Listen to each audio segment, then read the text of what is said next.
For collaboration purposes, what you can do is you can add comments inside of Figjam file.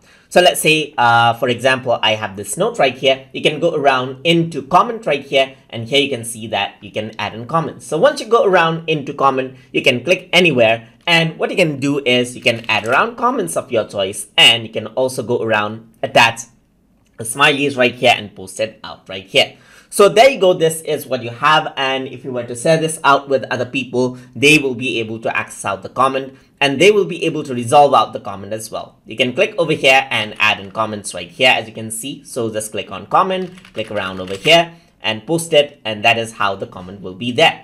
So if other user were to go around, click on comment, they can click here to open out that particular comment, reply to the comment out as well, just like this, as you can see. And you can see the timing over here as well. So you can say something like, please change the color right here, go around and press apply right here, and the comment is there. So all the comments right here, whatever you add and so forth, it will be collected over here on the right side. And you also have option to filter out the comment by seeing the comment that's posted by others, or see the comments that is only posted by you. And similarly, you can see that you have the notifications over here as well. So if there's any comments that is posted, you want to get notification, you can see that you can set out the notification from over here as well. So that is how you can add comments in a Figjam file for better collaboration. So hope you guys learned something as always.